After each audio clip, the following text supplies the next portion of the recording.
Muito bem, pessoal, vamos agora falar um pouco aqui, né, sobre o contexto bíblico do livro de 1 Samuel. E no início do livro aqui, né, fala sobre a história de Eucana. Eucana era um homem que morava ali na região montanhosa de Efraim, e esse homem tinha duas esposas. Uma se chamava Ana e a outra se chamava Penina. A Bíblia também diz que uma vez por ano ele ia até Siló para poder oferecer sacrifícios, onde, à época ali, os sacerdotes eram Eli e os seus dois filhos Ofni e Finéias.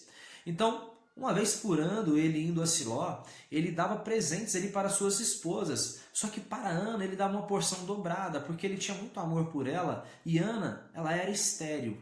Então toda vez quando eles iam oferecer esse sacrifício, Ana, ela ficava muito cabisbaixa, porque Penina provocava ela, porque ela não tinha filhos. Então ela era uma mulher muito amargurada.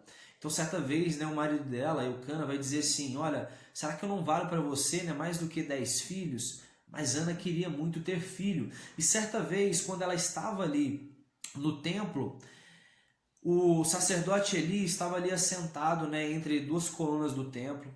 E quando terminou ali a refeição, Ana, ela não comia. Ela simplesmente só acompanhava, né, ali o seu marido, mas ela não comia. E de repente ela levantou ali da mesa e ela começa a fazer uma oração. E ela começa a fazer essa oração, né, sem a voz dela sair, ela só movimentava os lábios. Então Eli, observando aquilo ali, ele vai dizer para ela: olha, mulher, cessa, né, desse teu costume de beber vinho.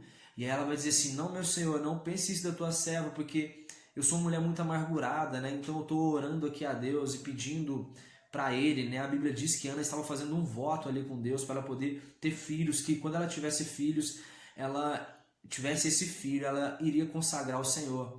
Então o sacerdote Eli, ele reconhece que aquela mulher estava falando a verdade, vai e abençoa ela. Então a Bíblia relata que o semblante de Ana mudou a partir disso. Então agora ela começou a ficar mais feliz. E assim, quando ela regressa ali com seu marido, a Bíblia vai dizer que ela tem ali relações sexuais com seu marido Eucana. E agora Deus vai conceder filhos a ela. E aí o que acontece? Depois de um ano, no ano seguinte, como o marido de Ana, ele sempre ia, né, uma vez por ano a Siló oferecer sacrifícios. Dessa vez, né, sabendo que Ana estava grávida, ela está ali com um menino, né, que se chama Samuel. Ele já havia nascido, mas Ana vai dizer assim: olha, eu não vou ir com você dessa vez, porque eu vou ficar aqui até o menino desmamar. E assim que ele desmamar, né, aí eu vou levar ele para Deus e apresentar ele vai servir lá no templo, ele vai ser nazireu de Deus, consagrado ao Senhor desde o ventre.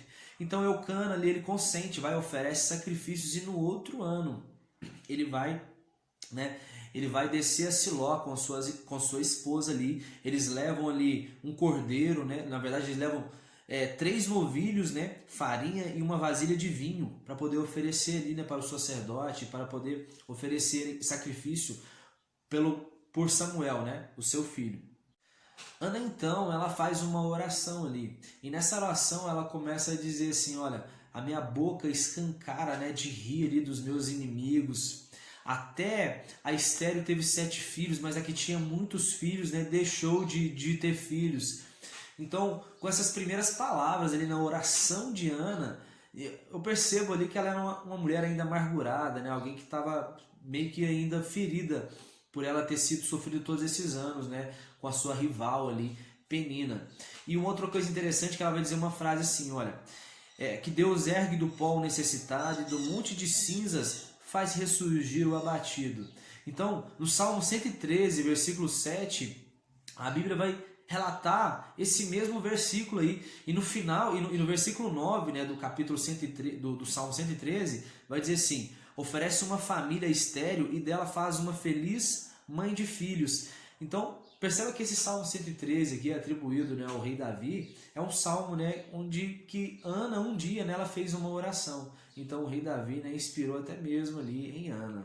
Os filhos de Eli, os dois chamavam Ofni e Finéias. E o que acontecia? Esses homens eram homens perversos, então eles pegavam garfos ali de 3 dentes e enfiavam ali, né, na oferta que era colocada ali como holocausto, e pegava ela ainda crua mesmo, sabe? Então assim, eles faziam isso, às vezes, né, alguém que iria oferecer sacrifício ali no templo, eles pegavam a carne crua, né? Eles queriam a própria carne cru ali dos ofertantes. E se os ofertantes dissessem, né, que não iriam dar, eles tomavam à força. Então, eles eram, né, homens totalmente perversos e tratavam com muito descaso ali, né, a casa do Senhor. Então, ainda menino, o profeta Samuel aqui, ele servia, né, como sacerdote, ele servia ao Senhor e servia no meio dessa bagunça, vendo ali Eli, né, fazendo vista grossa ali aos seus filhos, mas ele ministrava, e a Bíblia diz que a sua mãe, né, ela fazia uma túnica de linho ali para ele, todo ano ela fazia uma túnica nova para ele, e Eli vai dizer o seguinte ali para Eucana: olha, Eucana, que Deus possa te conceder ali mais filhos dessa mulher. Essa mulher é muito boa, sabe? Então, Ana, ela deu à luz ali depois a mais 3 filhos e 2 filhas. O que acontece? A Bíblia agora vai dizer que o sacerdote Eli, ele fica sabendo, né? Ele já estava idoso, mas fica sabendo de todos essas promiscuidades, essas atitudes, né, erradas que os seus filhos faziam ali no templo.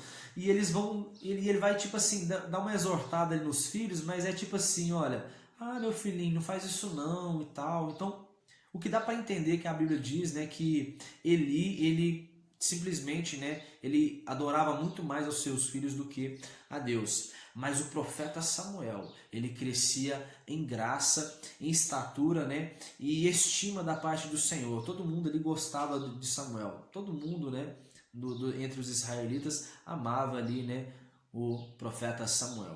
Um homem de Deus, agora ele vai chegar ali até a casa de Eli e ele vai dizer para ele: olha, eu me revelei à família dos teus antepassados, né, quando eu saí do Egito. E agora eu ia fazer aqui o teu reino perpétuo. Mas você está honrando muito mais, né, os seus filhos do que a mim, sabe? Então esse homem vai dar essa mensagem ali para Eli, dizendo para ele assim: olha, que Deus ele vai honrar aqueles que honrarem ele, mas aqueles que desonram, né, Deus não vai oferecer honra para esse tipo de pessoa que não honra ele. Então ele ouve essas palavras ali, né, e já vem com toda uma sentença ali para ele, vai dizer assim que toda a descendência de Eli, ele vai morrer, né, vai morrer no auge da vida, e que a sua descendência também vai mendigar, né, o pão em troca de um trabalho, né, dentro ali do templo, né. Então é uma sentença ali muito dura para Eli, né, mas ele acabou ali cometendo esse erro de fazer essa vista grossa ali quanto às atitudes que os filhos tinham. Então, nesse tempo, raramente, né, Deus falava aos seus servos. As visões ali eram muito escassas. E certa vez, Samuel, ele está dormindo ali, de repente ele ouve uma voz. Quando ele ouve essa voz, ele vai até o sacerdote Eli e vai dizer assim: ó, eis-me aqui, Senhor. E aí ele vai dizer assim: não, mas eu não te chamei não, Samuel, pode ir e vai se deitar. E por mais 2 vezes isso acontece. E aí Eli vai perceber o seguinte: olha, Deus está querendo falar com ele. E aí ele vai dar uma instrução para Samuel dizendo o seguinte: olha, Samuel, quando você ouvir essa voz por mais uma vez, você vai dizer assim: olha, eis-me aqui, fala porque o teu servo ouve. E dessa forma aconteceu, Deus falou com Samuel, e Deus vai, né, falar praticamente quase que a mesma coisa, né, do que aquele profeta, né, do que aquele homem de Deus veio falar com Eli, que havia sentença ali para a casa dele. No outro dia, Eli vai chamar bem cedo, né, Samuel, e vai dizer assim: Samuel, fala para mim tudo que Deus falou com você, não me omita nada. Então, né, Samuel faz isso, e ele né, conta tudo para Eli. Ele fica triste, né, mas infelizmente ele era um homem que ele já não tinha mais nenhum tipo de autoridade. De Dan até Berseba, ou seja, dentre todos os limites ali de Israel, a palavra de Samuel estava sendo totalmente respeitada, né? As palavras dele eram cumpridas. Então Samuel estava crescendo muito ali, caindo na graça do povo. E aí o que acontece? Acontece que vem uma guerra e os filisteus, eles matam ali 4.000 soldados israelitas. Então, agora os israelitas eles vão até Siló para poder buscar a Arca da Aliança. Quando eles pegam ali a Arca da Aliança, quando a Arca da Aliança chega no acampamento ali dos israelitas, todo mundo começa a gritar e pular, todo mundo fica enfurecido, de modo que no acampamento dos filisteus eles ouviram e eles ficaram todos temerosos. Só que os líderes dos filisteus vão dizer o seguinte: olha, sejam fortes e corajosos, sabe? Lembra aquelas mesmas palavras que Deus disse ali para Josué? Então os filisteus agora eles vão dizer para eles: olha, vamos ser forte e corajoso porque a gente vai vencer. Então naquela batalha ali, os filisteus, né, os israelitas, mesmo com a Arca da Aliança, perdem ali 30 mil soldados, né, morrem nessa batalha. E os filisteus, eles pegam ali a Arca da Aliança e eles matam ali Ofni e Finéias. Então um benjamita, né, ele escapa ali dessa batalha e ele vai vir ali, né, todo sujo ali com terra sobre a cabeça, e ele vai vir e dar esta notícia ali para o povo da cidade e vai dizer que morreu todo mundo. Então o povo começa a chorar, e aí nesse momento ele ouve o choro do povo, e o que vai acontecer? O benjamita vai chegar até Eli e aí vai contar para ele: olha, os seus filhos, né, eles morreram nessa batalha. E outra coisa, Eli, a Arca da Aliança, os filisteus a levaram. Então nesse momento, quando ele ouve falar sobre a Arca da Aliança, Eli estava sentado numa cadeira, e nesse momento ele vai e cai dessa cadeira, bate o pescoço no chão e quebra. E naquele momento ele vai e morre, né, porque a Bíblia diz que Eli era muito obeso, né, ele estava muito gordo. Então ele morre, e Eli, né, estava ali com 98 anos, ele tinha governado por 40 anos Israel. Naquele momento ali também, a sua nora, né, a esposa de Finéias, ela estava para dar à luz. Então, ao saber da morte, ela começou a ter dores de parto.